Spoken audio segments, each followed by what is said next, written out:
네, 시청자 여러분 안녕하세요. 적반하장의 유여혜입니다. 오늘은 2018년 6월 20일 수요일인데요. 날씨가 어떠세요? 조금 우리말로 좀 꿉꿉하다는 표현을 쓰고 있는데요. 덥지만 열심히 적반하장의 시선을 고정해 주시길 부탁드리겠습니다. 자, 뉴스 몇 가지를 먼저 보고 지나가겠습니다. 미투 폭로 뒤에 실직 40명 중에 1명만 복직을 하고 있어서 생활고에 울고 있다고 합니다. 무슨 이야기냐면요. 미투를 폭로를 했어요. 한참 우리 올 초에 미투 이야기가 많았었죠. 그 당시에 폭로를 했는데요. 실직했던 40명 중에 딱 1명만 복직을 한 것이죠. 무슨 이야기냐면요. 사회적 분위기에 의해서 미투를 외쳤는데 외치고 난 뒤에 복직되지 않고 모두 다 실직을 했다는 이야기입니다. 근데 지금요. 전국 미투 생존자 연대에 따르면요. 성폭력 피해자들이 정말로 직장으로 돌아간 경우는 거의 없었습니다.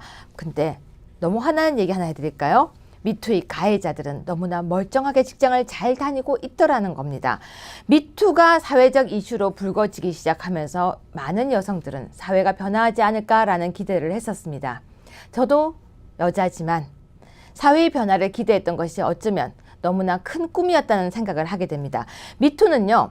미투가 중요한 것이 아닙니다. 사회적 영향을 끼치는 그 운동이 흐지부지 되지 않아야 한다는 것입니다. 또 하나 더 중요한 건 미투는 여자만이 피해자가 아니라는 것. 앞으로는 제3의 제4의 피해자들이 나올 수 있다는 걸 꼭 알아둬야 되는데 너무 뜨거웠다가 갑자기 꺼져버려서 피해자들만 양상된 것이 아닌가 싶습니다. 미투로 피해본 사람들에 대한 취재도 우리는 꼭 한 번 더 해봐야 될 것 같습니다. 두 번째 뉴스는요. 잠깐 빠뜨렸는데요. 미투 때문에 피해본 사람들 중에는 소송 때문에 피해를 보는 사람들도 있대요. 꽃뱀으로 몰려서요. 그래서 저는 아마 그분들을 좀 취재 나가는 것도 해볼 만하다고 생각합니다. 두 번째 뉴스는요. 여러분 대상포진이란 병 아세요? 대상포진이란 병이 이렇게 반점이 두룩 생기면서 엄청 아픈 병인데요. 여름에 급증을 하게 됩니다. 그런데요. 50대 이상의 여자들이 많이 걸리는 병이에요. 왜 여자냐고요? 50대 이상의 여자들이 대부분이 바이러스의 면역성이 떨어져서 그 당시 발병이 아주 잦아지는데요. 차가운 곳에 있다가 다시 더워졌다가 또 다시 차가운 곳에 있다가 더워졌다가 차가운 물 먹었다가 그 다음에 더워졌다가 그게 몸에 그렇게 나쁘다고 합니다. 그런데요. 피로가 누적이 되고 체력이 저하가 되면서 냉방과 그리고 더운 날씨에서 면역성이 떨어져서 대상포진이 오는데 대상포진을 처음 발견하면 치료가 아주 쉽습니다. 그런데 한참 있다가 알게 되면요. 가끔은 시력이 멀어지기도 하고 청각이 멀어지기도 하고 아주 나쁜 영향이 온다고 하는데요. 대상포진 어떻게 구분하냐고요? 일단 따끔하게 갑자기 통증이 오기 시작하면 의심을 하고 병원에 가서 평상시와 다른 통증이 왔다는 걸 먼저 말로 하셔야 됩니다. 그리고 띠 모양으로 이렇게 두두두두둑 뭐가 나기 시작하면요. 일단 의심부터 하십시오. 저는 엊그제 모기에 5개 물렸는데 대상포진인 줄 알고 신고했다가 좀 창피를 당했습니다. 세 번째 뉴스입니다. 가족보다 더 내가 소중하다고 생각하는 인생 이막의 열정을 쏘는 5, 60대 리본 세대란 말이 있어요. 저는요 리본 세대란 말을 처음 들었는데요. 정말 과거에는 낀 세대라고 불렸었죠. 며느리로서 딸로서 그리고 아내로서 엄마로서 살고 있기 때문에 나는 이렇소 라고 하던 그들이 이제는 자신을 재발견하는 리본, 그러니까 다시 태어난다. 리본 세대라는 용어가 등장이 되었습니다. 저 이거 되게 무서운 것 같아요. 왜냐면요. 엄마 건들지 마. 이제 엄마 내 인생을 찾겠어 라고 하는 나이가 50대가 시작되면서라고 하는데요. 이러다가 엄마한테 밥도 못 얻어먹게 될 것 같습니다. 남성분들은 아내에게 잘해야 될 것 같은데요. 여기서 새로 취득하고 싶은 자격증이 무엇이냐고 물었더니요. 1위가 조리사래요. 2위가 외국어, 3위가 공인중개사, 4위가 바리스타, 5위가 컴퓨터 관련. 근데 재밌는 것은 마지막이 드론 기사예요. 이 5, 60대가 새로 취득하고 싶은 자격증에 왜 드론 기사냐고 물었더니 이유가 비행기를 조종하고 싶은데 직접 타는 것은 겁이 난다. 그래서 하늘을 날고 있는 드론을 조종하고 싶다. 그리고 나만의 인생을 살고 싶다. 라고 하는데요. 왠지 슬픈 생각이 들지 않으세요? 젊은 날은 다 보내고 5, 60대에 가서 내 인생을 살겠다라고 하는. 그래서 저는 이런 이야기를 하고 싶습니다. 적반하장 방송을 보시면서요. 많은 꿈을 여러분도 꾸셨으면 좋겠습니다. 자, 다음 뉴스인데요. 이거는 생활에 꼭 필요한 뉴스 같아요. 수박 이렇게 한 통을 다 사면 어떻게 하세요? 반을 자르죠. 근데 여러분 수박 이렇게 자르세요? 이렇게 자르세요? 갑자기 수박 어떻게 자르는 게 정답인지 헷갈리네요. 댓글에 남겨주세요. 이게 맞는지 이게 맞는지. 뭐 자르고 싶은 대로 잘라라고요? 근데 방법이 있대요. 아니 정말 있대요. 한쪽으로 자르는 게 맛있다고 하는데 헷갈립니다. 자, 수박을 사면은 반을 드시고 반은 어떻게 하십니까? 랩으로 잘 싸죠. 그 다음에 이렇게 팡팡하게 싸서 딱 넣죠. 아니면 요즘 수박 케이스도 나왔던데요. 그런데요, 랩으로 포장한 수박과 깍둑썰기를 해서 밀폐 용기에 담아둔 수박, 뭐가 더 그나마 건강한 수박일까요? 랩에 씌우면요 7일 만에 세균이 3,000배가 증식했다라는 뉴스 결과가 나왔습니다. 오히려 조각 수박, 깍둑썰기를 한 수박이 밀폐 용기에 담아두면 세균이 덜 생기더라. 안 생기더라가 아니고 덜 생기더라라는 뉴스가 나왔는데요. 전 사실 이 뉴스 조금 반대합니다. 왜냐고요? 누가 수박을 7일 동안 냉장고에 넣어둡니까? 대부분 이틀이면 끝나죠. 자, 여기서 정답은요. 수박은 빨리 드세요. 냉장고에 넣어두시면 세균이 번식합니다. 그리고 여기에서 또 제가 한 가지 팁을 드리자면요. 가끔 냉동실과 냉장실에 넣어두면 그래도 건강한 음식이다라고 생각하시는 분들 계신데요. 저는 제가 살면서 제일 황당했던 사람이 숟가락도 냉동실에 넣어두는 사람을 봤어요. 균을 제거한다고요. 냉장고와 냉동실 모두 균이 버글버글 더글더글 합니다. 여러분 제일 좋은 것은 바로바로 사서 바로 드시고 그리고 깔끔한 밀폐 용기에 넣어서 하루 이틀 보관하는 거라고 합니다. 균이라는 것은 많은 곳에 번식을 하지만 냉동실에 있다고 해서 번식 절대 안 되는 것 아니니까요. 여름철 건강을 위해서 냉장고에 수박 그리고 과일 그리고 모든 음식들은 빨리빨리 드시는 게 좋을 것 같습니다. 자, 오늘 준비한 뉴스는 여기까지인데요. 이따가 우리 기자톡톡 시간에는 낙선한 선거에 나왔던 사람들이 선거 비용을 어떻게 보전받았는지에 대한 내용을 심도 깊게 짚어볼 것이고요. 우리 기자님이 아동수당 열심히 오늘 등록을 했대요. 그 등록 후일담을 들어보겠습니다. 들은 바에 의하면 기자님이요. 그걸 하다가 팍 머리를 때리고 거의 화가 날 뻔했대요. 왜 그렇게 되었는지 직접 이야기 들어보겠습니다. 자, 오늘 뉴스 어땠나요? 오늘 뉴스도 여러분한테 삶의 지혜가 되었기를 바라겠습니다. 네, 시청자 여러분, 오늘도 시사만담 정준길 변호사님과 함께 이야기를 나눠보겠습니다. 어제 야외를 막 다니면서요, 정 변호사님과 제가 이렇게 찍었는데요. 댓글에 이런 댓글이 있었습니다. 쟤네들 왜 같이 다녀? 근데 왜 같이 다니냐면요. 제 변호사세요. 제가 요즘 이게 법적 문제가 너무 많거든요. 제 변호사시고요.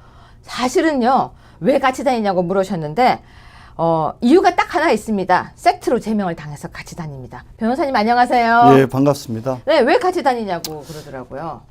그러게 말입니다. 뭐 같이 다닐 만한 사람이 같이 다니는데 궁금하신 분이 많으신가 근데 보네요. 댓글에 사이가 좋냐고도 있더라고요. 사이는 뭐 썩 좋지 않죠? 많이 싸우죠? 네. 그런데 어제 네. 그 야외에서 하니까 참 좋았던 것 같아요.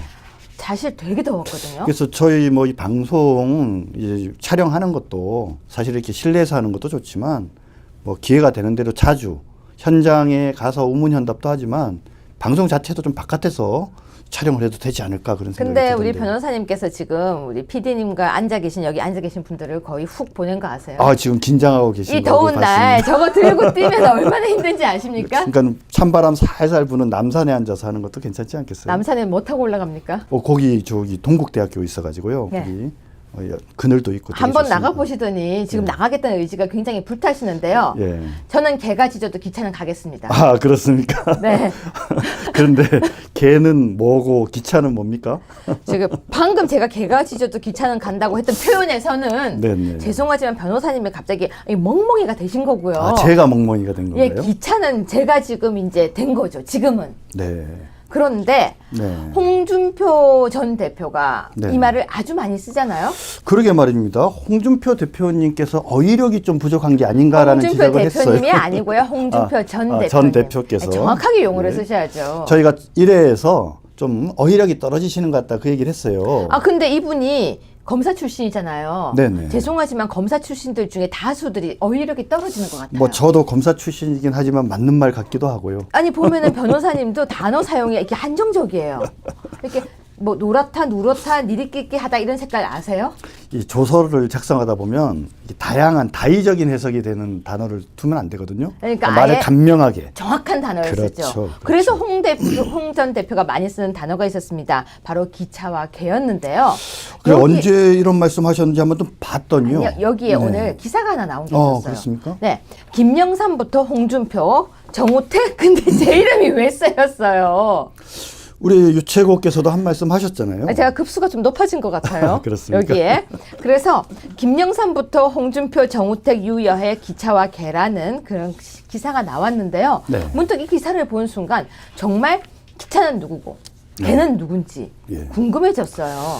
그래서 좀 상식 차원에서 과연 이 개가 짖어도 기차는 간다. 이 말에 일단 연원이 되게 궁금하지 않습니까? 저 알아요. 여기 네. 보니까 김영삼부터. 아, 예. 그래, 잘 아시겠지만 김영삼 대통령이 되신 다음에 당시에 하나회라고 전두환 노태우를 만든 신군부 정권을 만든 군대 내 사조직이 있었죠. 그것을 혁파해 가는 과정에서 여러 가지 말들이 많이 나왔었는데 그때 바로 김영삼 대통령께서 개가 아무리 짖어도 기차는 달릴 수밖에 없다. 이렇게 그럼 거기서 말씀하셨죠. 하나회가 기차인가요? 그렇죠. 하나의 관계자들의 거센 반발을 일축하고 척결을 밀어붙인 거니까 여기서 말하는 개는 그 새로운 개혁에 반대하는 그죠? 하나의 멤버들이고 기차는 바로 김영삼 대통령이었죠. 그죠? 아, 본인이 기차였네요. 네, 그렇죠. 네. 그런데- 그렇다면 여기서 유추를 해볼 수 있겠네요. 네네. 홍준표 전 대표가 김영삼 대통령을 좋아하잖아요. 그렇죠. 좋아한다고 말씀을 하셨죠. 그러면 홍준표 전 대표가 기차라고 하는 건 본인이네요. 지금 이제 홍준표 대표가 말하는 기차는 본인이고 홍준표 대표가 생각하는 개는 본인과 생각이 다른 또는 본인을 귀찮게 만드는 그 모든 사람들이 다 한마디 얘기하면 본인이 생각할 땐 쓸데없는 얘기하는 사람들이 다 이제 개인 것 같고요. 근데 왜 거기서 개라고 했을까요? 예를 들어서 소라고 할 수도 있고요. 그러게 말입니다. 이 말에 또 연원을 따져가 보니까 저는 그냥 예. 대충 찍을 때 왜 개라고 했는지 알아요. 아 그렇습니까? 부처 눈에는 부처가 보이고 누구는 참 제가 꼭 이런 표현을 써야 되는데 그러니까 본인이 개라고 표현한 거는 그런 뜻 아닐까요? 본인 눈에는 다 아 근데 이 개가 짖어도 기차는 간다가 이제 도대체 말이 어디서 유래됐느냐에 대해서 또 유래가 있어요. 김영삼 전 대통령이 중동 아니고요. 지역이나 아랍 등지의 속담이었다 이런 설도 있고 그 예, 얘기도 또 있어요? 고대 페르시아에서부터 있었던 격언이라는 얘기도 있어요. 아니 그런 말을 그 시대부터 예, 썼어요? 근데 사실 이 문장이 이제 되게 유명해진 건 뭐냐면 1936년에 발간된 마가렛 미첼의 소설 바람과 함께 사라지다. 바람과 그래서 함께 이 사라지다. 빨간 커튼을 확 휘두르고 옷을 입으면서 그렇죠. 내일의 태양이 뭐죠? 내일의 태양이 떠오른다죠. 그쵸. 거기에서 그 단어가 나와요. 근데 거기에서 바람과 함께 사라지다에서 남자 주인공인 리드 버틀러가 네. 그 스칼렛 오하라를 향해서 이런 말을 해요. 무슨 결정을 해야 되는 거예요. 네. 뭐라고 얘기를 하느냐. 개가 짖어도 마차는 달린다. 그때는 마차인데 그렇죠. 갑자기 기차로 바뀌었군요. 맞죠. 그러니까 1936년도 발간이고 당시 시대상황의 19세기 중엽 한 네. 1800년대 중반 정도니까 그때는 기차가 없었겠죠. 그래서 이게 마차는 달린다라고 한 건데 이것이 이제 뜻이 나중에 기차가 생겨서 그런지 갑자기 이제 기차로 바뀐 것 같아요. 그렇게 된 거군요. 네네. 그럼 나중에는 우주선도 달린다로 되는가요? 그럴 수도 있죠. 시대가 바뀌어서 네네. 아유, 당연하죠. 나중에 한 40년 정도 지나서 우리 후대들이 그 얘기를 하면서 그래도 그때는 개가 예, 나올까요? 그렇죠. 아이고 개가 아니라 뭐 강아지나 또 뭐 고양이가 될 수도 있지 않을까요? 근데 고양이가 짖는다는 좀 안 어울리고요. 아무튼 그 시대부터 나왔던 말인데요. 네. 그때부터 이 말이 사용되는 건 사실은 전 되게 모욕적인 말이라고 생각을 해요. 사실은 그렇죠. 근데 이제 보면 이 홍 대표 아까 어휘력에 관계된 말씀을 드렸는데 네. 그래서 좀 홍 대표가 도대체 언제 홍 전 대표. 홍 전 대표가 이 개가 짖어도 기차 간다 이 말씀을 하셨나 봤더니 지난 2013년도에 경남지사였을 당시에 아. 본인이 한 1년 정도 됐을 때 네. 본인에 대한 개혁의 저항이 따르고 나는 묵묵히 나의 길을 간다라고 하면서 개가 짖어도 기차가 가듯이 나는 나의 길을 간다. 혹시 진주의료원? 뭐 그 시기 전이었어요. 아, 예. 그 시기에? 네네네. 그러니까 그때도 본인이 독단적인 성격이라는 걸 여실히 드러내주는 그렇죠. 단어를 사용했군요. 그러다가 이제 그 이후에 2016년인가에 또 경남지사를 하면서 계속 이제 경남도의회랑 갈등이 있었는데 그래서 이제 어떤 분께서 당시에 이제 야당이었던 민주당 도의원이 단식 농성을 했어요.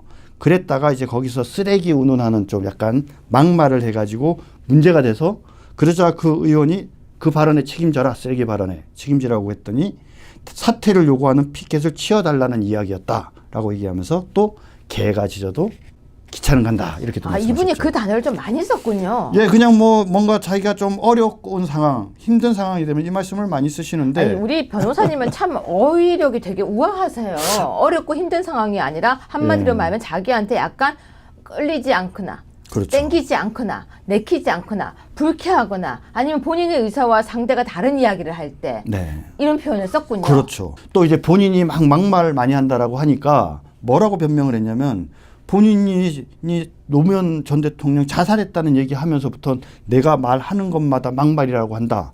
그러면서 또 개가 짖어도 기차는 간다. 이렇게. 아, 그럼 기자들도 기자들도 개가 됐네요. 그렇죠. 그리고 또 이 이후에 정우택 대표가 좀 말 함부로 좀 하지 마시고 당 좀 민주적으로 운영하시죠. 이렇게 얘기를 했더니 연탄가스 우는 기타 등등 말씀하시면서 또 이런 얘기를 하셨던 것 그럼 같아요. 정우택 원내대표도 개가 됐네요.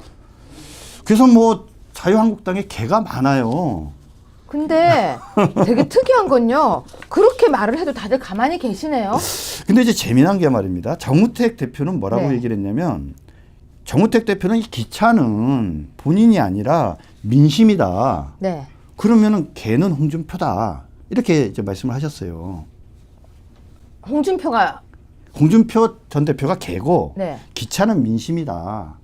잠깐만요. 그러니까 정우택 원내대표는 홍준표가 개라고 얘기했네요. 그렇죠. 그렇게 얘기한 거 있죠? 혹시 예, 예. 우리가 기사가 잘못 얘기해서 기사가 그렇게 모욕죄 되는 거 났습니다. 아니죠? 기사가 그렇게 났어요. 그러면은 자 정확하게 정우택 원내대표는 홍이 개고 네, 국민이 기차다. 그렇죠. 그러면은 그러니까 홍이 기차라는 민심이 있는데 홍준표라는 개가 뭐냐면 민심을 모르고 짖고 있다. 그러니까 민심과 개인 홍준표가 이야기하는 것과 민심이 가는 게 전혀 다른 거죠. 근데 갑자기 이분은 생뚱맞게 왜 그 이야기를 아까 하셨대요? 말씀하셨지만 나름대로 충원을 가지고 당 좀 잘 운영해 달라고 했더니 뭐 연탄가스 얘기에 또 개 기차 얘기 나오니까 나는 그렇게 해석하면 안 된다라고 말씀을 하셨는데 제가 생각할 때는 또 정우택 전 원내대표가 해석을 잘못한 것 같고 네. 저는 유채고가 해석하신 게 맞는 것 같은데요. 제 해석은 저는 시종일관 똑같았었어요. 어떻게 뭐냐면은 됐죠? 아까 이야기했지만 네. 뭐 눈에는 뭐가 보이기 때문에 예, 예. 부처 눈에는 부처가 보여요. 저는 부처님 같으세요. 예, 예. 여기 앉아 계신 네 분의 부처님이 이렇게 멋있게 앉아 계시잖아요. 네, 네. 저는 제 눈에는 다 사랑스럽고 부처님 같은데 네. 홍준표 전 대표 눈에는 개로 보이니까 아. 그렇게 더 설명 안 하고 넘어갈게요. 네, 네. 그래서 홍준표 전 대표가 보는 개라는 것은 네. 본인에게 충원을 하는, 본인에게 좋은 말을 하는, 그리고 옆에 있는 모든 본인에게 다른 의사를 이야기하는 다른 모든 민심도 되고 국민도 그렇죠. 되고 그리고 충원을 하는 사람도 되고 그게 개로 보이고 그렇죠. 기차가 달린다라고 하는 거는 본인이 기차라고 얘기하는 거예요. 그렇죠. 본인은 그냥 가겠다. 네. 뭐 나 홀로 마이웨이를 가겠다는 뜻으로 해석을 했는데 예. 그러니까 국민의 민심을 반영하는 또 충원을 하는 사람들의 올바른 얘기를 개가 짖는 소리로 듣고 그러니까 이거잖아요. 본인은 자기가 이거 가고 싶은 대로 귀 가는 트는 거 기차다. 아세요? 강아지 키워보면요. 예. 강아지가 주인이 하잖아요. 네네. 그럼 갑자기 탁탁 털어요. 그렇습니까? 아니 진짜 개가 털어요. 네. 무슨 소리냐면 듣기 싫다는 거예요. 걔도 이렇게 귀를 탈랑 터는데 홍 전 대표가 지금 기차는 간다고 했잖아요. 네네.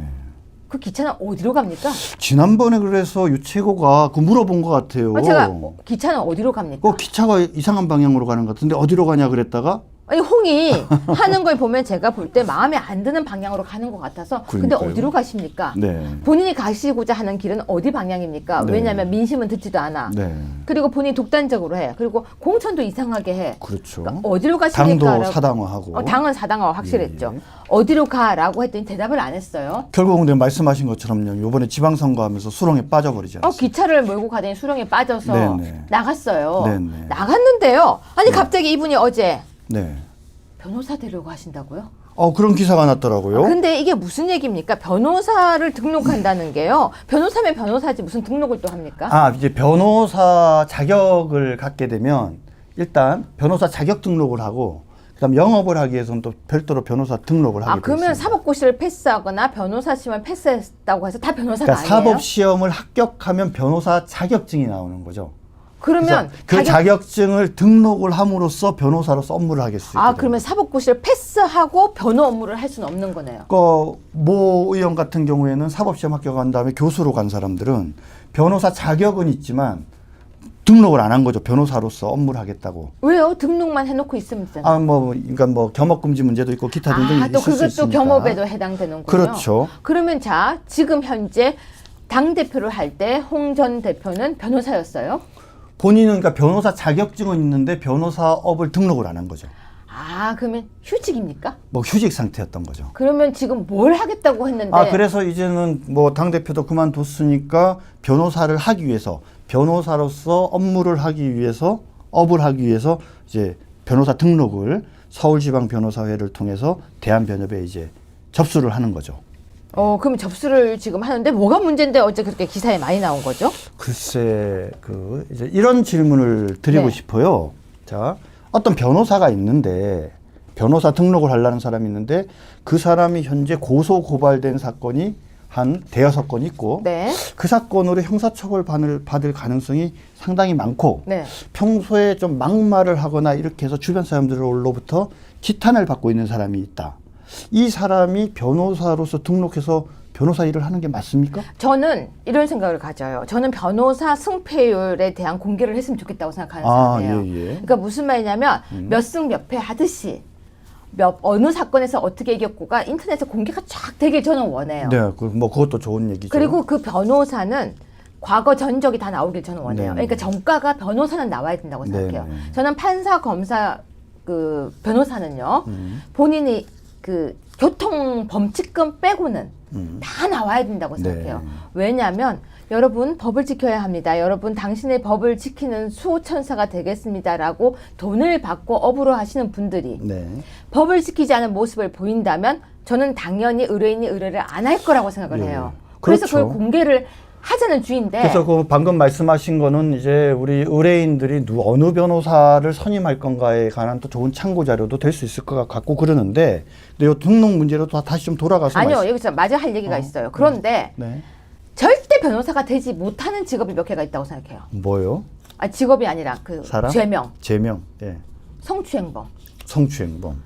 엉덩이 만져도 안 돼요. 네네. 왜냐하면 바늘 도둑이 소도둑이 되거든요. 네네. 그러니까 왜 너는 그렇게 낙인을 하냐라고 이야기를 할지 모르겠지만 저는 절대 하지 않아야 될 게 특히 아동 성추행범. 네.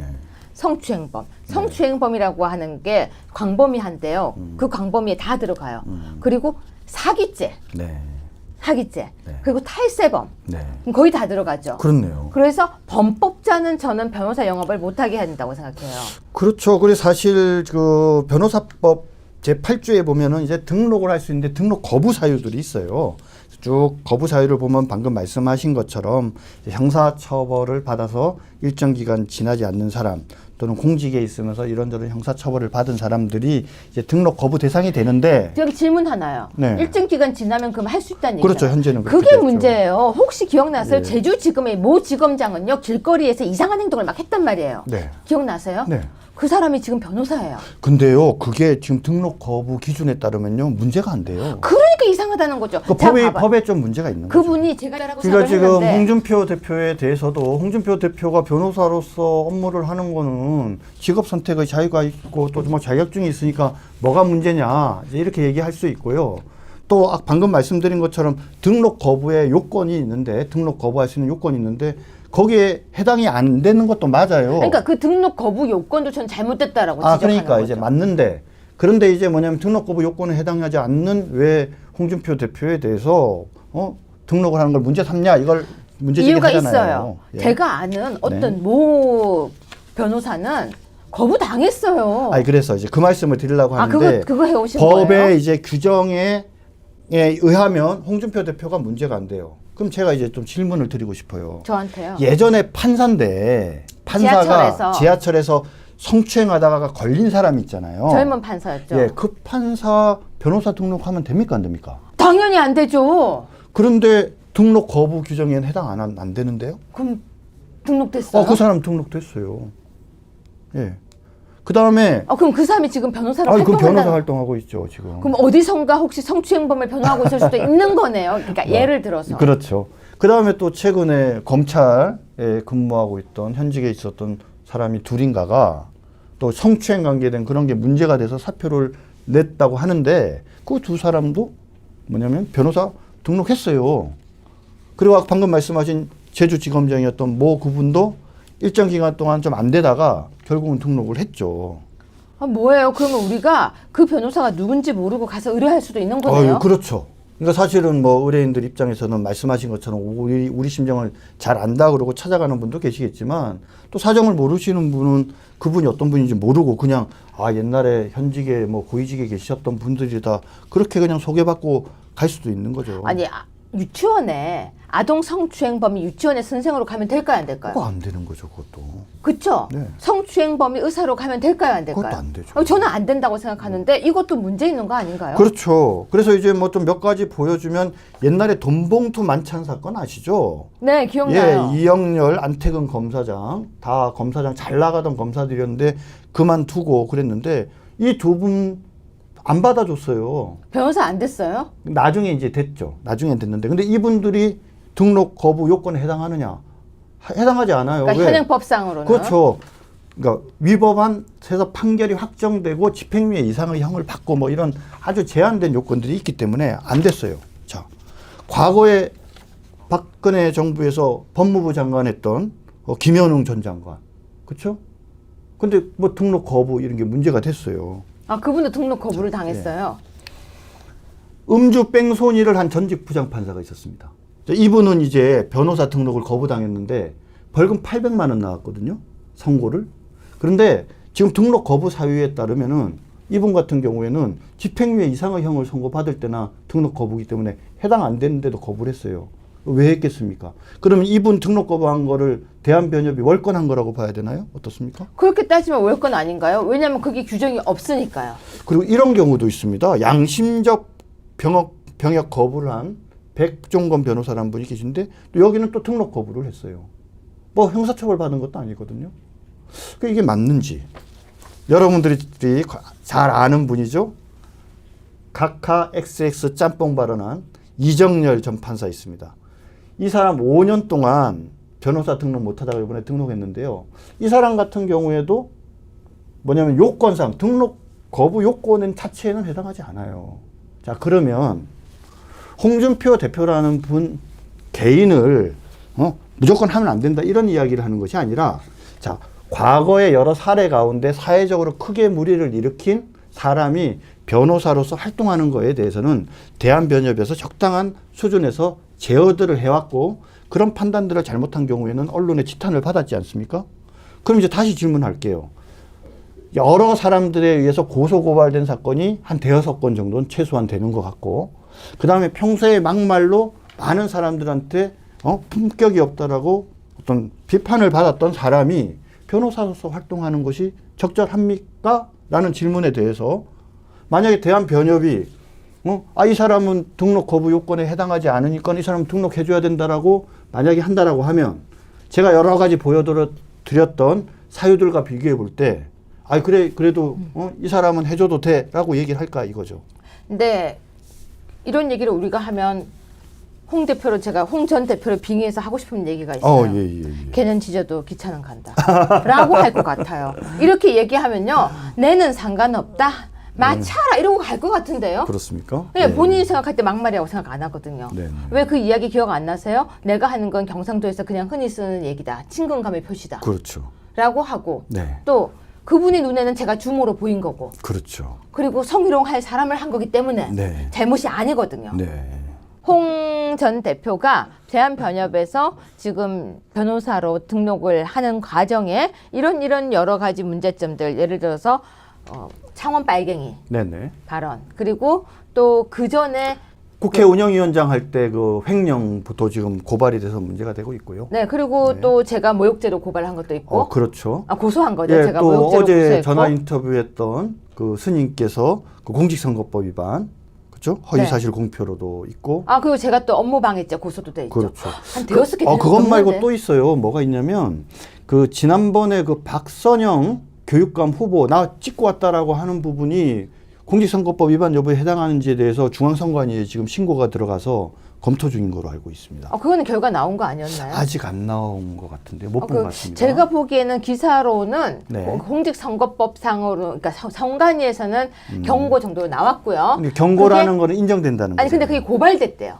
근데 다시 또 고발됐나요? 그러니까 그거는 중앙선관위에서는 아마 확인 좀 부탁드립니다. 중앙선관위에서는 경고 조치를 했던 걸로 제가 알고 있고요. 네네. 근데 그 사안을 따로 고발한 걸로 알고 있어요. 시민 단체나 이런 데서 네네. 이제 고발을 한 거로 알고 그렇기 있습니다. 때문에 고소 고발건이 한 6개, 7개가 되는 것 같아요. 그렇죠. 67개 되는 거죠. 네, 그렇다면 이거는 정말로 대한변협이 어떤 판단을 내리는지 지켜보고 이야기를 해볼 만하고요. 네네. 저는 아까도 말씀드렸다시피 대한변협에서뿐만이 아니라 법조인들은 모두 개인의 그 전범 그러니까 범죄에 대한 경력은 공개되는 것이 전 맞다라고 생각하고요. 그렇죠. 그리고 그게 딴 것보다는요. 야, 정말로 쓰레기 버리다가 걸렸다. 아니면 뭐 교통범칙금 뭐 약간 그 정도는 괜찮지만 제 기준에서는 성범죄라든지 사기라든지 그리고 전 탈세도 문제라고 생각해요. 네. 변호사 사무실 운영 중에 탈세라든지 그리고 뭐 우리가 흔히 말하는 브로커를 운영하다가 걸렸던 그런 문제들 네. 그건 다 공개하고 변호사 자격증에 대해서 뭐 한 5년간 영업을 못하게 한다든지 활동을 못하게 한다든지 전 좀 엄격했으면 좋겠다라고 생각을 합니다. 근데 이제 마지막으로 이제 홍준표 대표 변호사 등록과 관계돼서 저는 한 3가지 정도 좀 질문을 드리면서 우리 시청자 여러분들과 같이 한번 고민을 해보고 싶은데 이거예요. 그거 얘기하려고 그러죠. 왜 등록했을까? 글쎄. 전 알아요. 왜요? 과태료 2천만 원 내려고. 과태료 2천만 원. 돈 벌려고요. 또 있어요. 근데 그것이 다는 아니지 않을까요? 또 있죠. 또 뭘까요? 지금 고소 고발된 거 본인이 셀프 변호하려고. 또 다른 이유가 있을 것 같은데. 사모님이 돈 벌어오라고 했나? 그런가요? 근데 이런 이야기도 있어요. 뭔데요? 홍준표 대표께서 전 대표가 그 이명박 대통령을 변호하기 위해서 변호사 등록을 하려고 한다. 에이 설마요. 설마일까요? 그리고 만약에 그거 맞으면은 그래서 등록을 해서 가까운 시일 내에 이명박 대통령 면회를 갈 것이다. 그러면 예. 우리 그리 취재 나갑시다. 근데 내 얘기 한번 할까요? 근데 갑자기 듣다 보니까요. 설마가 사람 잡는다라는 얘기가 예. 생각나는 거 보니까요. 우리 PD님들 우리 구치소 앞에 가야 OX 되겠어요. 같은 거 하나 준비해가지고 하면서 진 사람이 우리 PD님이나 커피 사주기. 커피 사주기 이런 거 한번 하자고요. 아이스 커피 사기. 좋습니다. 근데요. 갑자기 듣다 보니까요. 구치소 앞으로 가서 잠복 근무해야 되겠습니다. 혹시 면회 오면은 달려가서 이렇게 얘기하려고요. 안녕. 그래요? 네, 마지막 주제 하나만 더 다루고 갑시다. 네네. 안철수 현수막 논란 아시죠? 예, 그렇죠. 근데 이분은 정말 재밌어요. 예. 안철수 하면 생각나는 장면 뭐 있으세요? 철수하는 장면이요. 항상 철수하는 거. 네, 그래서 이제 안철수 하려고 바둥거리다가 3등 하는 거예요. 그 재미없어요. 저는 지난 대선 때 책가방 뒤에 메고 하트 먹는 거예요. 너무 전진하지 않아요? 예. 근데 그 사진 때문에 표가 좀 올라갔다는 얘기도 있어요. 근데 그 사진 때문에 여심의 표를 완전히 잃었죠. 그런가요? 네.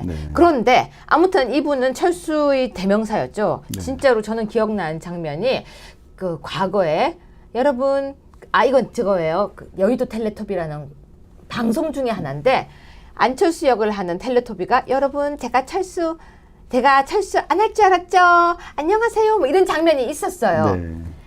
전 그걸 보면서 정말 여러분 제가 안 할 줄 알았죠. 그 대사가 너무 가슴이 아팠어요. 네. 다 알았거든요. 네. 갈 줄 다 알았었는데 이 현수막 네. 어떻게 보셨습니까? 그 지금 안철수 후보는 개인이 출마한 게 아니잖아요. 네. 그죠? 당의 후보로서 출마를 한 거고, 사실은 출마 과정에서도 본인이 인재영입위원장이었는데 본인이 출마했고, 또 장진영 변호사가 경선을 요구했었죠. 젊은 친구인데. 그런데도 그거 거부하고 본인이 사실 전략 공천 받아서 나간 거면 적어도 이 플랜카드에 당 이름은 있어야 되는 거 아니에요? 그러니까 변호사님이 그러니까 저보다 하수예요. 아, 그렇습니까? 안철수 후보와 예. 그 부인이 네. 당에 대해서 가지고 있는 생각이 뭔지 아세요? 뭘까요? 낳은 자식이에요. 네. 아. 당은 자기 거예요. 기억 안 나세요? 예전에 우리 대선 때. 그 제가 논평 썼던 내용이잖아요. 아, 근데 그게 국민의당에서 또 바뀌어가지고요. 아, 그냥 계속. 그러니까 본인은 어떤 생각이 있는 것 같느냐면요. 예. 그냥 여기는 내 거야. 이런 생각이 있지 않을까라고 이거는 평론가로서 추측을 하는데 네네. 문제는 시민 여러분 고맙습니다라고 당 이름이 없는데요. 우리 자유한국당의 네. 서울시장 후보였던 분도요. 네. 당명이 요만큼 하게 써놨었어요. 아, 쓰긴 썼나 보네요. 진짜 요만큼. 저는 네. 없는 줄 알았는데 다가가서 이렇게 보니까 요만큼. 네. 무슨 뜻일까요? 뭐 당이 인기가 없으니까 그러겠죠, 뭐. 이번에 보면 1번 출마하신 분들은 다만하게 당 이름을 썼더라고요. 참 그걸 보면서 이런 생각이 들었습니다. 부끄러운 부모, 부끄러운 집, 부끄러운 가족에 대한 그런 모습들. 글쎄요, 자유한국당이라는 이름을 걸면은 부끄러워서 서초당이라고 했다라고 하는 말이 너무 가슴 아프게 들렸었습니다. 네, 내일 또 더 재미있는 주제로 다시 찾아오겠습니다. 혹시요, 네. 혹시 홍 전 대표가 혹시 네. 이명박 전 대통령을 혹시 네. 면회를 가게 되면요, 네. 제가 아이스크림 사드릴게요. 저만요? 다 네. 쏘겠습니다. 알겠습니다. 근데 그걸 맞추면 별명을 지어드릴게요. 아, 뭐라고요? 정스트라무스. 아, 예, 예. 네, 고맙습니다. 감사합니다.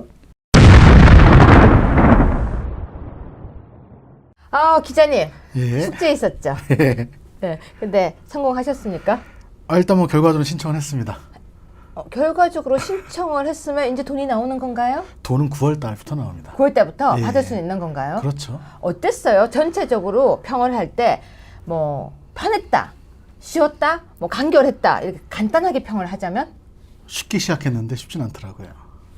한 몇 분 정도 소요되던가요? 한 20분 정도 걸리긴 했는데 아마 빨리 하시는 분들은 한 10분, 15분 정도도 가능할 것 같습니다. 야, 그러면은 직접 가는 것보다 인터넷으로 해도 괜찮겠네요. 훨씬 편한데 문제가 하나 있습니다. 뭐예요? 인터넷으로 하다 보니까 사람들이 몰립니다. 아, 순식간에. 접속, 네. 폭주. 폭주를 하죠. 그러면 새벽에 한 2시쯤 하면 되겠네요. 원래 오늘 20일부터 신청을 받는다고 해서 사실 저도 어젯밤에 딱 12시 넘을 때까지 기다렸다가 네. 수강 신청하는 마음으로 딱 뭐 들어갔죠. 잠깐만 뭐요? 수강 신청. 대학교 때 수강 신청하는 마음으로. 우리 기자님도 수강 신청 탁 눌러야 되는 그럼요. 그 시기였어요? 그럼요. 저하고 그럼 나이 차이가 좀 나나 봐요. 좀 놔주세요, 외문이라도.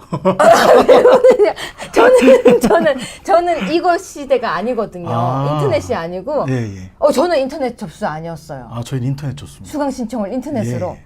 우리는 교수님이 오시면 종이 쪽지냈어요. 저희는 PC방 가서 대기하는 세대입니다. 차이가 좀 많이 나나 보다. 내가 꽤 늙었나 봐요. 이상하다. 죄송합니다. 이상하다. 갑자기 기분이 좀 싸한데요. 자, 그런데 한 10분에서 20분 정도 소요되고 인터넷으로 해도 충분히 가능하고. 예. 근데 뭐가 문제가 있었습니까? 좀 황당했던 경험이죠. 일단은 어젯밤에 할 땐 12시 넘어서 신청을 했는데 네. 아침 9시부터 접수라고 하더라고요. 근데 사실은 20일이라고 하면 12시가 맞는데. 그렇죠. 그래서 저도 기다려서 말 그것도 그대로 좀 잘못 고지했네요. 수강 신청하는 마음으로 준비했는데 앉아서 이러고 있다가 아니어가지고 네.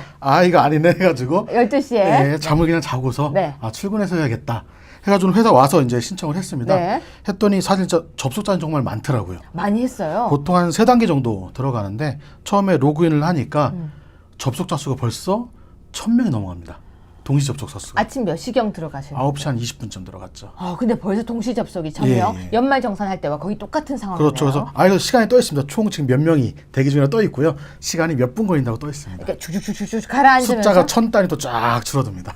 야, 그 다음에요? 그래서 그 다음에는 이제 뭐 로그인을 하면은 가족하고 자녀들 이름이 쭉 나와요. 그래서 간단하게 다운 버튼을 누르면 되는데 아, 그러면 예를 들어서 그때 5세까지 아동이었잖아요. 예, 예. 그러면 모든 아동들을 가진 부모가 다 들어가서 할 수 있는 건가요? 그렇죠. 어머니, 아버지 공인 인증서가 있으면 다 인터넷 접속이 이렇게 가능합니다. 배분되어 있지 않고요. 예를 들어서 일단 들어가면 본인, 배우자, 자녀들 목록이 나옵니다. 그래서 해당하지 않는 자녀들도 떠 있긴 하거든요. 네. 그럴 경우엔 삭제 버튼이 있습니다. 아니 잠깐만 자녀를 왜 삭제해요? 그러니까 나이가 연령대 포함되지 않는 경우에 아동수당을 아, 받지 않는 예를 경우가 들어서 있으니까 9살 자녀와 예. 4살 자녀가 있으면 예, 9살 예. 자녀는 삭제. 버튼이 있습니다. 삭제 버튼. 아, 그 4살 자녀 예. 그다음에 그 다음에 다음 버튼을 누르면 네. 또 뜹니다. 예. 대기자가 또 몇 명입니다라고. 아, 처음에 들어가서 자녀 체크하고 또 기다려서. 예, 예. 그다음에는요? 그 다음에 나오는 게 이제 제일 중요한 겁니다. 사실 이게 제일 좀 황당했는데 네. 저는 인터넷으로 하면 좀 빨리 하실 수 있을 줄 네. 알아가지고 이렇게 인증서를 준비해 놓고서 들어갔었거든요. 근데 봤더니 두 배우자가 다 동의를 해줘야 되는 게 있습니다. 금융 정보를 활용하는 거기 때문에 아, 그러면 배우자 한쪽이 만약에 동의를 하지 않으면 못 받는 거예요? 못 받지는 않는데 신청을 해줄 때까지 접수는 대기 상태로 된다고 보면 됩니다. 그럼 계속 대기돼 있는 거예요? 그렇죠. 그럼 만약에 분리해서 사는 부부는 어떻게 해야 돼요? 열심히 전화를 해야겠죠. 열심히 나 이거 돈 좀 다행인 건 해줘. 신청을 늦게 하더라도 다 늦게라도 받을 수는 있습니다. 아, 그건 다 예. 상관없고요. 중요한 건 엄마와 아빠의 동의가 있어야 된다는 거죠. 근데 중요한 건 누구 통장으로 하셨어요? 이거는 기존에 육아수당이나 이런 아동수당 받는 통장이 있거든요. 아이 이름으로. 그러니까 저희 같은 경우는 엄마 이름으로 되어 있습니다. 그러면 만약에 사이 안 좋은 부부는 서로 통장에 받겠다고 하겠네요? 그럴 수도 있죠. 부모 통장이면 가능하기 때문에. 아, 이거 여러 가지 문제점이 생기겠어요. 그냥 간단하게 받는다 그게 아니고요. 예, 막상 해보니까 좀 재미있고요. 그리고 좀 사람이 많이 몰리니까. 사실상 막상 해보니까 돈 받는다고 생각해서 좋은 거 아니에요? 그래서 열심히 했죠, 당연히. 그러니까 기분 좋죠? 좋죠. 그래도 그러니까 뭔가 20만 원이라는 돈이 그래도 치킨이 몇 마리예요. 아이들과. 뭐 아이들을 위해 쓸 수 있는 돈이 생기니까 아무래도 기분은 좋죠. 뭐에 쓰고 싶으셨어요?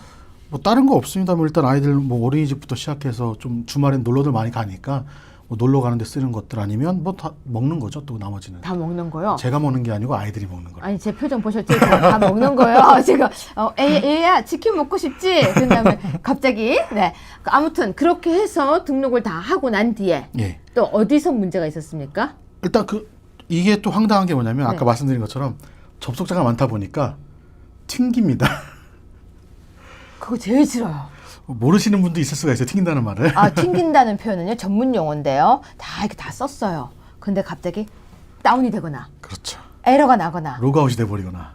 그거보다 더 황당한 건 다 적었는데 처음으로 돌아가서요, 새로 기재하십시오라고 하는 거죠. 예. 근데 가끔 운이 좋으면 막 누르면 불러오기가 돼요. 예, 되기도 하는데 이것도 다행히 저장 기능은 있습니다. 다행히 살려겠네요. 튕겼는데. 예, 자동으로 그 전 단계까지는 저장이 되기 때문에 큰 문제는 없습니다. 다행이네요. 아, 큰일 날 수강 뻔했습니다. 신청하다가 튕기면 끝이거든요. 그렇죠. 그땐 끝이죠. 네, 전문 용어를 튕긴다 하나 배우셨습니다. 네, 다만 이제 그래서요. 한 가지 확인하셔야 될 게 접속자가 많다 보니까 복지부에서 날짜를 좀 넉넉하게 잡아뒀더라고요. 그래서 홈페이지에 가보시면 복지로 홈페이지거든요. 보시면 여기 만 0세에서 1세까지는 6월 20일부터 25일까지. 날짜가 또 있군요. 권장이죠. 강제가 아니고요. 그렇죠. 예. 2, 3세는 26일부터 30일. 네. 그다음에 4, 5세는 7월 1일부터 7월 5일. 전 연령은 7월 6일부터. 네, 지금 여기 보면요. 복지로라고 함께 만드는 복지라고 되어 있는데요. 여기에 보면 이렇게 분류도 되어 있고 원활 보통 지연. 그래도 보통까지는 됐네요. 예. 이렇게 보니까 따끈따끈하고 좋은데요. 그래서 좋죠. 신청서를 다 쓰셔서 등록을 다 하신 거 증명서 갖고 오셨습니까? 저 사전 신청서 여기 있습니다. 야, 내용은 그러니까 개인 정보가 있는 자세하게는 안 나왔네요. 가려질 건 휴대전화. 가려져 있고요. 가려질 거 가려져 있지만 자, 오씨 아빠의 오씨 딸 둘인가요? 아들 둘입니다. 하선이 하온이가 예. 아들이에요. 예. 이름이 너무 이뻐서 저는 딸인 줄 알았습니다. 네, 이렇게 해서 요금 금액은 예금 주는 엄마 이름으로. 엄마는 잘 보이셔야 되겠네요. 그래야죠. 네, 이거 치킨을 먹으려고 하면. 자, 그래서 한 줄로 요약해 주세요. 해보시니까 어떠셨습니까? 인터넷이 훨씬 편하다. 편하다. 다만 공인인증서를 꼭 준비해라.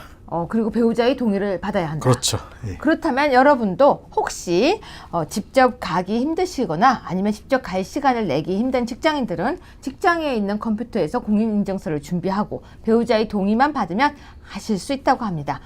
이 방송을 보시고 난 뒤에는 얼른 인터넷으로 해보는 것도 한 방법일 것 같고요. 만약에 해보시다가 튕기거나 힘들거나 어려울 때는요.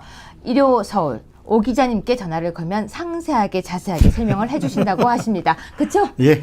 네, 두 번째 뉴스인데요. 아니 근데 이게 뭡니까? 선거 떨어지고 빚이 1,000만 원 남았대요. 예, 참 안타까운 일들이 많이 있죠. 예, 그런데 사실 제가 원래 이건 정준기 변호사님하고 얘기해 보려고 했었어요. 그러게요. 떨어졌을 때 기분이 어땠냐. 근데 괜히 질문에다가 맞을까봐 제가 안 했는데요. 선거 떨어지고 나면은 뭐 이렇게 돈을 준다는 얘기를 제가 들었었거든요. 네. 근데 이분은 왜 빚이 남았죠? 이게 현재 공직선거법상에 따르면 네. 15% 이상 득표한 경우에는 이제 선거 비용 전부를 네. 그리고 10%에서 15% 득표율을 기록하면 절반만 보존받을 수가 있습니다. 그런데 이분은요, 지금 이분 사연, 우리가 정준길 변호사님이 실제 경험하신 분이니까 아무래도 그 경험자한테 제가 다음에 다시 자세하게 들을 거고 이분 이야기를 우리 오 기자님이 좀 해주십시오. 지금 이분 이야기는 아침에 이제 저한테 이 기사를 보여줘서 확인을 했었는데 네. 무소속으로 출마했던 분이시죠. 곽승희 씨라고. 네.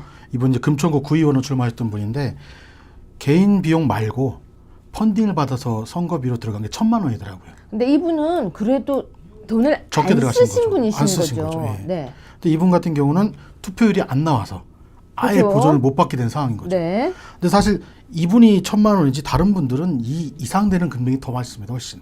이분은요, 제가 잠깐 읽어보니까 선거할 때 되게 조용한 선거를 했대요. 예. 거의 한 게 없더라고요. 유세 차량도 갖고 다니지 않으시고 걸어 다니고. 예, 그리고 유권자들을 만날 때도 처음에 시선을 마주치고서 상대방이 봐줄 때까지 기다렸다가 명함도 안 예, 줬다고. 명함도 가만히 갖고 계시다가 명함을 드려도 될까요? 라고 먼저 물어본 다음에 전달을 했다고 하더라고요. 그래서 정말 이분 같은 이런 선거가 깨끗한 선거가 저는 이제 시작이 돼야 된다고 생각하는데 혹시 보존 못 받았던 사람들 이야기 좀 이렇게 모아 오셨나요? 예, 아직까지 뭐 자기 선거비용이 얼마나 하는지 공개는 다 안 됐습니다. 그래서 제가 표로 득표율을 한번 찾아봤는데요. 네. 좀 재밌는 사연이 좀 몇 개 네, 있습니다. 몇 개만 좀 소개해 뭐 주시죠. 예를 들면은 민주평화당 이제 김영관 영광군수 후보인데요. 이분은 14.97% 득표했습니다. 0.03% 부족하죠. 100% 지원받는 거예요. 잠깐만 그러면 얼마나 억울할까요? 근데 표 차이로 따지면 더 안타깝습니다. 딱 8표 차이입니다. 근데 정말 선거에서 8표로 지면 기분이 어떨까요? 저는 못할 것 같은데요. 저는 선거통 뒤지고 싶을 거예요. 그 어딘가 짱 박혀 있는 예. 8표를 찾고 싶을 것 같아요. 그렇죠. 너무 황당하더라고요. 또 다른 분은 한평군수 후보로 나오신 분인데 이번 노두근 후보라고. 네. 이분 같은 경우는 딱 21,648표 가운데 3,248표를 부족해서 네. 확보하지 못해서 선거비용 50%만 받게 되신 거죠. 그래도 그분은 그나마 몇 표가 차이가 많이 나네요. 근데 이분도 이제 좀 안타깝기도 하고요. 또 다른 분은 이제 장흥군수 선거에서 네. 똑같이 무소속입니다. 조재환 후보라고. 이분은 32표가 부족해서 15%가 안 되셨습니다. 근데 우리가 이렇게 웃으면서 32표라고 하지만 그 표 차이에 있는 금액은 굉장한 거네요. 그렇죠. 그나마 이분들은 절반이 안 된 거지만, 네. 그러니까 절반은 받을 수 있는 거죠. 근데 아예 못 받는 분, 그중에 좀 더 안타까운 분 어떤 분이 계셨냐면 순천시장에 나오신 분이에요. 네. 무소속이신데 이창용 후보라고 9.79%를 받으셨습니다. 그래서 아예 제로예요? 아예 제로죠. 근데 기자님 제가 재밌는 생각이 들었는데요. 기자님은 한 표 차이로 붙은 사람과 한 표 차이로 떨어진 사람 누가 가슴이 더 철렁했을까요? 당연히 붙은 사람이겠죠. 철렁 놀란 거 누가 더 놀랐을까요? 붙은 사람. 전 떨어진 사람이 더 놀랄 것 같은데. 왜요? 한 표 차이 떨어졌다는 그 마음이 더 이렇게 충격적이지 않을까요? 전 반대로 생각하거든요. 어떡해요? 한 표차로 됐으니까 더 철렁했을 것 같아서. 그래요? 야, 근데 그 한 표 차이로 그렇게 되고 나면 떨어지고 나면요 한 표 찾으러 다니고 싶을 거예요. 저도 아까 말씀드렸지만 몇 번을 재검표해달라고 할 것 같아요. 그쵸. 예. 재검표 해달라고. 예. 근데 우리 기자님도 선거 나가고 싶으세요? 아니요. 저는 어떤 생각이 들었냐면요. 이렇게 이번에 선거 떨어지고 선거 나가고 하는 사람들을 보면서 이런 생각이 들었어요. 이것도 어쩌면 약간 중독 같은 거다. 이게 중독이라는 생각이 들었었어요. 네. 그래서 나가서 선거 운동을 하고 약간 박수를 받고 하면서 느끼는 그 쾌감도 있을 것 같다라는 생각. 그런데 선거가 끝나고 나면 어떤 마음일까?